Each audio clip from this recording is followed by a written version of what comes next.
Hi students, இப்போ நம்ம பார்க்கக்கூடிய ரொம்ப முக்கியமான ஒரு வீடியோ என்ன அப்படின்னா NEET JEE right preparation tips.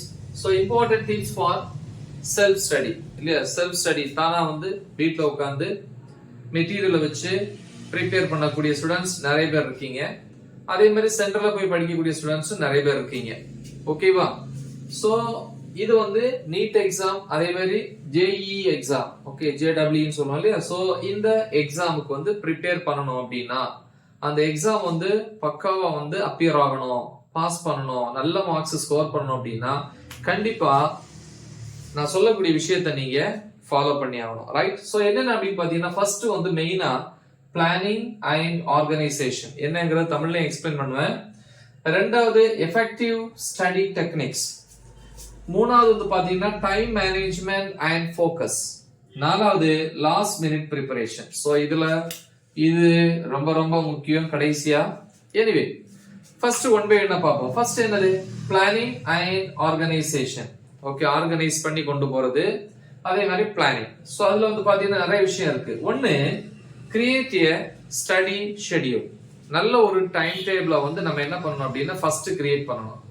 ஒவ்வொரு நாளும் ஒவ்வொரு சப்ஜெக்ட்ல எவ்வளவு நேரம் நம்ம எடுத்து ப்ரிப்பேர் பண்ண போறோம் இல்லையா? Physics, chemistry, maths. ஸோ இது ஜேஇஇ. அதே மாதிரி பிசிக்ஸ், கெமிஸ்ட்ரி, பயாலஜி.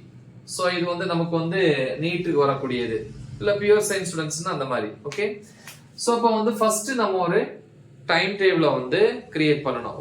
ஒரு டைம் டேபிள் இல்லையா? ஒவ்வொரு நாள் நம்ம எந்த மாதிரி ப்ரிப்பேர் பண்ண போறோம். ஸோ அது ரொம்ப பர்ஃபெக்டா பக்காவா இருக்கணும், கரெக்டா ஒவ்வொரு நாளும் அதை ஃபாலோ பண்ற மாதிரி இருக்கணும். ரெண்டாவது, to know the syllabus and exam pattern.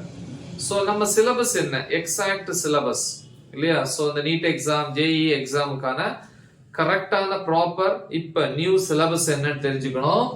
அதே மாதிரி எக்ஸாம் பேட்டர்ன் இல்லையா? அதுவும் தெரிஞ்சுக்கணும்.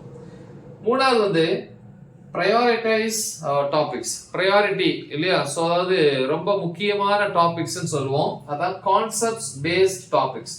கான்செப்ட் பேஸ் பண்ணி இருக்கக்கூடிய டாபிக்ஸ். சோ அந்த டாபிக்ஸ்க்கு நீங்க ரொம்ப ரொம்ப இம்பார்ட்டன்ஸ் கொடுக்கணும். ஓகே, ப்ரிப்பேர் பண்ணும்போது choose the right study material. So study material வாங்கி ப்ரிப்பேர் பண்ணுவீங்க. ஒவ்வொரு சென்டர்லயும் ஒவ்வொரு மாதிரியான மெட்டீரியலை கொடுப்பாங்க. ஸோ ஓகே, கான்செப்ட் எல்லாம் சேமா தான் இருக்கும். பட் பாத்தீங்கன்னா அதுல வே ஆஃப் டீச்சிங் வித்தியாசமா இருக்கும். ஸோ நல்ல ப்ராப்பரான ஒரு ஸ்டடி மெட்டீரியலை நம்ம என்ன பண்ணணும், சூஸ் பண்ணணும். இதுதான் first category, planning and organisation. ரெண்டாவது ரொம்ப முக்கியம், எஃபெக்டிவ் ஸ்டடி டெக்னிக்ஸ் இல்லையா? ஸோ எஃபெக்டிவா நம்ம படிக்கணும். எஃபெக்டிவா ப்ராப்பரா படிக்கிறதுக்கான டெக்னிக்ஸ் என்னென்ன அப்படின்னு பார்ப்போம். First focus on conceptual understanding. அதாவது ஏன், எதற்கு, ஹவ் இல்லையா, why, இந்த மாதிரி ரீசனிங் கொஸ்டின்ஸ் இருக்கும் இல்லையா? இந்த மாதிரி கொஸ்டின்ஸோட ஆன்சர்ஸ் நீங்க ரொம்ப ரொம்ப தெளிவா அண்டர்ஸ்டாண்ட் பண்ணி என்ன பண்ணணும், ப்ரிப்பேர் பண்ணணும். அதுக்கு அதிகமான இம்பார்ட்டன்ஸ் கொடுக்கணும். அது ஒண்ணு. பிராக்டிஸ் ரெகுலர்லி இல்லையா? படிக்கிற டாபிக்ஸ் ஒவ்வொரு நாளும் படிச்சு முடிக்கிறீங்க. ஈவினிங் டைம் திருப்பி அதை பிராக்டிஸ் பண்ணி பார்க்கணும். ஃபார்முலாஸ் இருக்கும் இல்லையா, ஏதாவது டயக்ராம்ஸ் இருக்கும். ஸோ இதெல்லாத்தையும் ரெகுலரா என்ன பண்ணணும், பிராக்டிஸ் பண்ணிட்டே இருக்கணும். ஒவ்வொரு நாளும் அன்னன்னைக்கு படிக்கிற போர்ஷனை ஈவினிங் டைம் தூங்க போறதுக்கு முன்னாடி ஒரு தடவை ரீகால் பண்ணணும். ஸோ அது ரொம்ப முக்கியம். அடுத்து மோக் டெஸ்ட் இல்லையா? மோக் டெஸ்ட் ரொம்ப ரொம்ப முக்கியம். ஒவ்வொரு ஏரியாஸ் கிளியர் பண்ண டெஸ்ட் எழுதிட்டே இருக்கணும். சென்டர்ஸ்ல எல்லாம் பாத்தீங்கன்னா, இந்த ஸ்டடி சென்டர்ல எல்லாம் பாத்தீங்கன்னா டெஸ்ட் வச்சுக்கிட்டே இருப்பாங்க. எந்த அளவுக்கு நம்பர் ஆஃப் எக்ஸாம்ஸ் அதிகப்படுத்துறாங்களோ அந்த அளவுக்கு உங்களுக்கு என்ன கிடைக்கும், எக்ஸ்பீரியன்ஸ் கிடைக்கும், நல்ல தெளிவு கிடைக்கும். சோ நம்பர் ஆஃப் எக்ஸாம்ஸ், அதான் மோக் டெஸ்ட் அதிகமா இருக்கணும். டெஸ்ட் எழுதுறது முக்கியம் இல்ல, செல்ஃப் ஸ்டடியை பொறுத்த வரைக்கும் எழுதுனதுக்கு அப்புறம் கரெக்ஷன் பண்ணணும். சோ அதுல உங்களுடைய பெர்ஃபார்மன்ஸ் எப்படி இருக்கு, பெர்ஃபார்மன்ஸ் மோசமா இருந்தா திருப்பி அந்த டெஸ்ட் எழுதணும். ஓகேவா? அதான் அனலைஸ் பெர்ஃபார்மன்ஸ். அந்த பெர்ஃபார்மன்ஸ் நம்ம அனலைஸ் பண்ணணும். அதுக்கப்புறம் ரிவைஸ் ரெகுலர்லி. இது ஏற்கனவே சொல்லியிருந்தேன். திருப்பி அந்த போர்ஷன்ஸ் எல்லாம் திருப்பி என்ன பண்ணணும், ஒரு தடவை ரிவைஸ் பண்ணணும். ஓகே, சோ இது இதுல வரக்கூடியது. அடுத்து time management and focus. Time மேனேஜ்மெண்ட்னா எந்தெந்த ஏரியாவுக்கு எந்தெந்த விஷயத்துக்கு டைம் எந்தெந்த மாதிரி நம்ம ஸ்பிளிட் பண்ணணும் அப்படின்னு சொல்றது.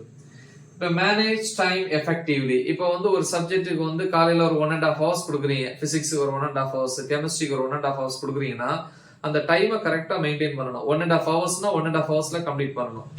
அதுல முடிக்க முடியாத இன்கம்ப்ளீட் போர்ஷனை வந்து நீங்க ஈவினிங் டைம் தான் எடுத்துக்கணும். இன்னொரு சப்ஜெக்டோட டைம்ல வந்து என்ன ஆகக்கூடாது, இன்டர்ஃபியர் ஆகக்கூடாது.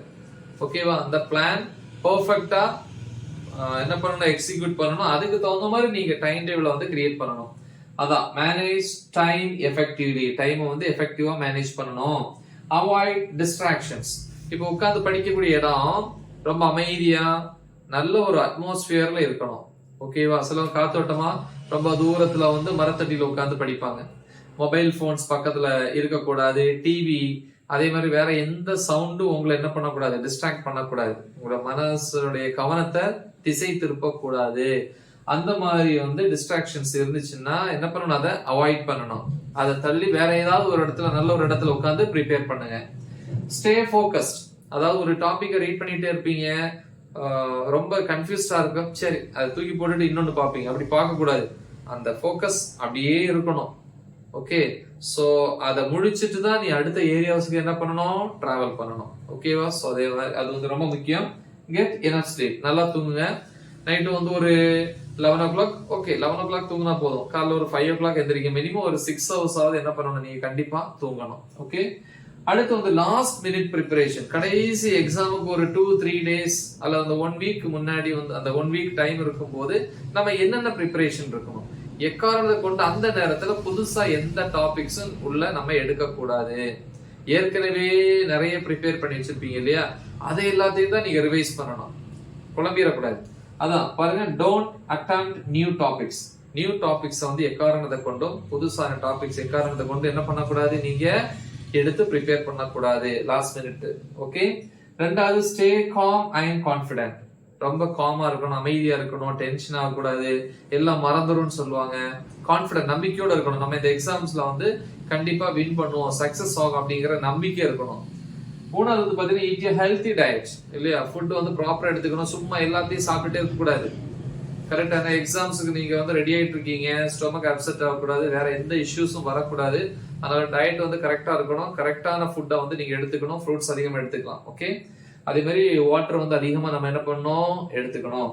திருப்பி talk to parents or teachers இல்லையா, அப்பா அம்மா அதே மாதிரி டீச்சர்ஸ் பேசுனீங்க அப்படின்னா அந்த டைம்ல வந்து அவங்க என்கரேஜ் பண்ணுவாங்க. கரெக்டா, அந்த என்கரேஜ்மெண்ட் வந்து நமக்கு ரொம்ப யூஸ்ஃபுல்லா இருக்கும்.